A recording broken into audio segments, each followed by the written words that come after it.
यो चाहिँ एम्पायर बुर्ने होटलको चाहिँ रिसेप्सन एरिया अनि हामी चाहिँ यहाँ क्विक चेक इन गरेर चाहिँ यहाँबाट चाहिँ हामी हाम्रो बिल्डिङ रुमतिर चाहिँ लागियो अनि यहाँबाट चाहिँ हामीलाई उहाँकै स्टाफहरुले चाहिँ हामीलाई बगीमा चढाएर हाम्रो रुमतिर लग्नु भयो अनि यो तपाईहरुले देख्न सक्नुहुन्छ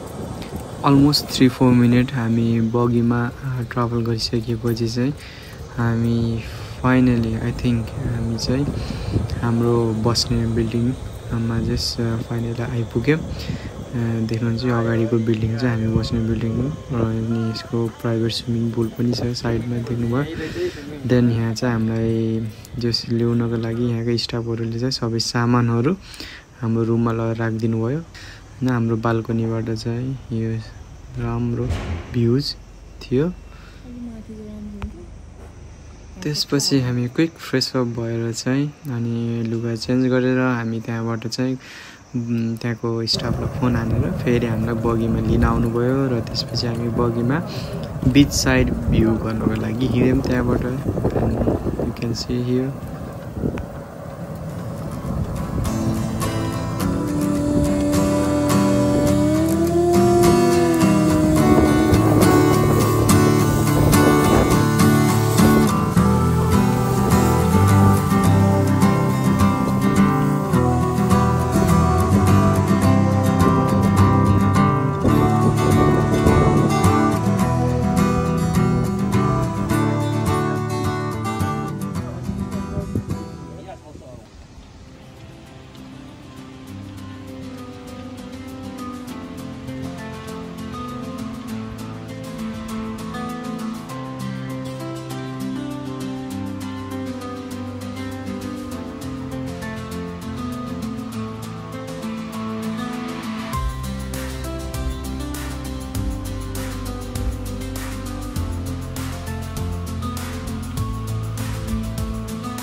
सबै भ्यूजहरु हेरिसकेपछि चाहिँ हामी साँझ परेपछि रुम फर्क्यौं हैन यस्तो दामी लाग्यो कि हैन त्यो होटलको भ्यूजहरु अनि अगाडि थियो साउथ चाइना सी सँगै अट्याच भएको सबै कोस्टल एरियाहरु यस्तो राम्रो रहेछ अनि हामी चाहिँ त्यहाँबाट फर्क्यौं र भोलिको लागि प्लान साइक्लिङ र स्विमिङको लागि जस प्लान बनायौं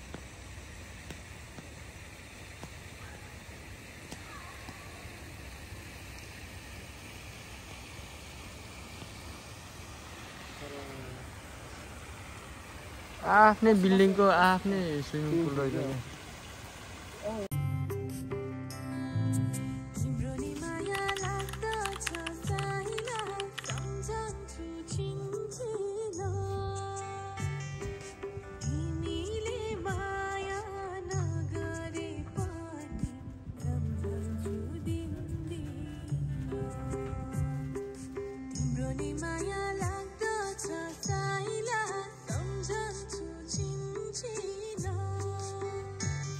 रुम आइयो र रुम आइसकेपछि चाहिँ हामीले त्यही बाल्कनीमा बसेर चट्ट भ्यू हेर्दै चटपटी खाने प्लान गरियो अनि चटपटीको लागि मेरो नम्बरी र अनि बहिनीहरु र बुढी सबै मिलेर चाहिँ चटपटी बनाउँदै थिए म चाहिँ सानो भिडियो लिउँदै थिए नाइट भ्यूजको राम्रो देखिएको थियो अनि चटपटे खाइसकेपछि हामी अनि यसो पुल खेल्न हिँडियो।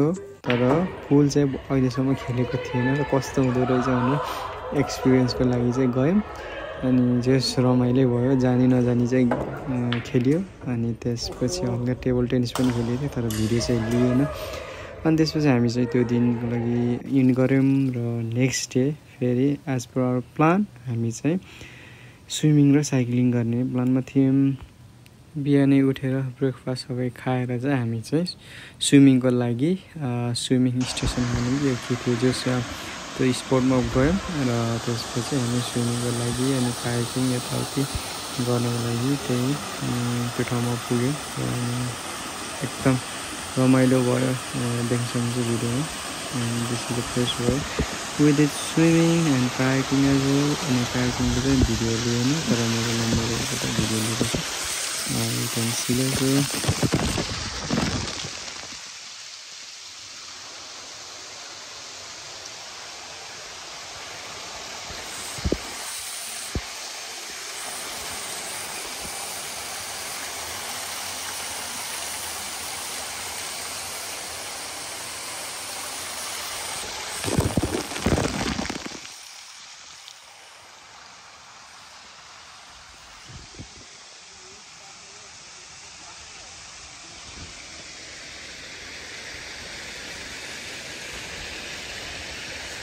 यहाँ चाहिँ हाम्रो नम्बरी र बहिनीले चाहिँ कायाकिङ गर्दैछ र हामीले पनि गरिसकेको थियौँ र फोटो त ल्याउनै पर्यो।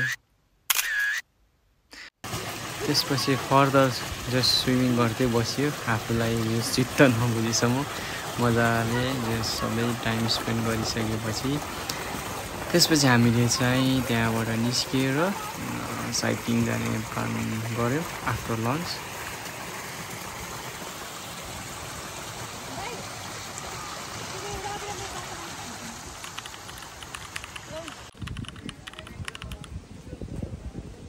यति बेला चाहिँ हामीले सबै जो स्विमिङ र कायाकिङ सबै इभेन्ट सकेर चाहिँ लन्चको लागि चाहिँ रुम फर्किँदैछौँ र आफ्टर लन्च अघि भनिसकेँ हामी चाहिँ साइक्लिङ गर्ने प्लानमा थियौँ र लन्च सकिसकेपछि हामी साइक्लिङको लागि हिँड्यौँ।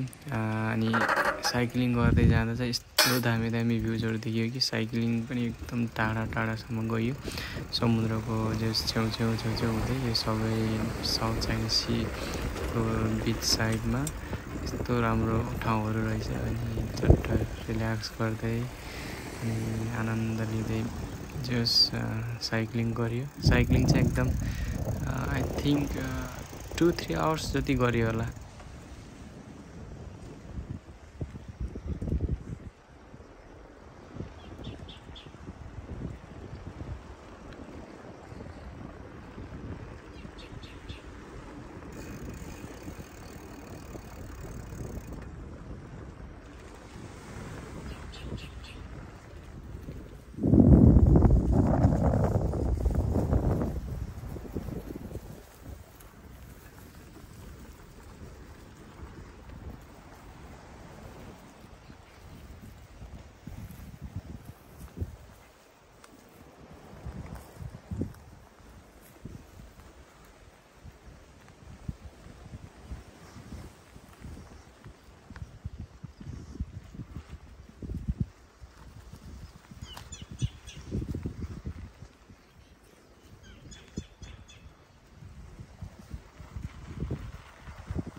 बाटो छोड।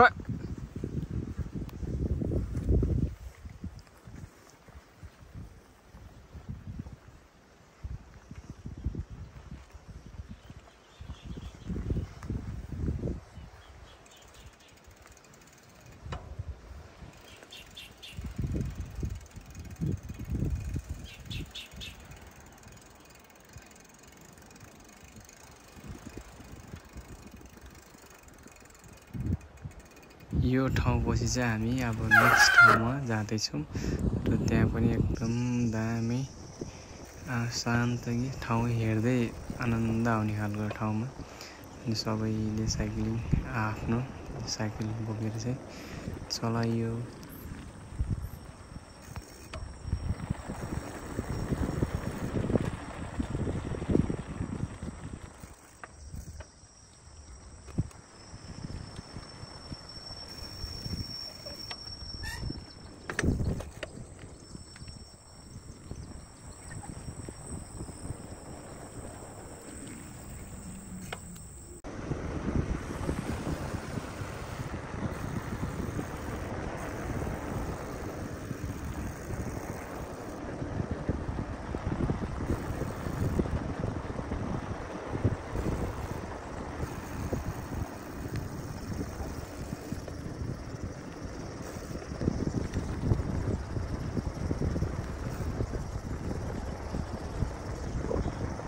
साइक्लिङ गर्ने ठाउँ पनि यस्तो दामीकै बाटोहरू पनि अनि यस्तो मजा आयो कुदाउन। जस दिउँसो भएर हल्का गर्मी चाहिँ भएको थियो, तर त्यो समुद्रको भ्यू अनि त्यो ठाउँ देख्दा चाहिँ एकदम चलाउन चाहिँ एकदम मजा आएको थियो।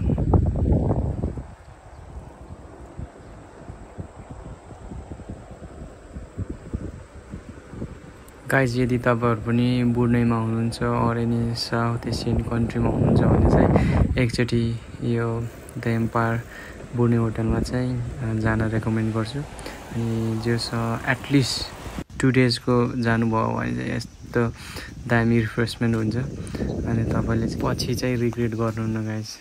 सो यो ठाउँ चाहिँ एकदम मलाई मन परेको ठाउँ हो र तपाईँहरू पनि जान सक्नुहुन्छ।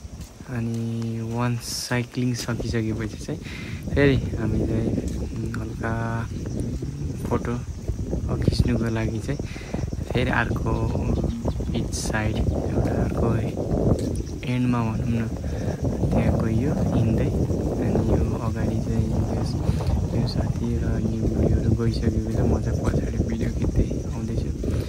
अनि यस्तो साह्रै राम्रो लाग्यो मलाई चाहिँ।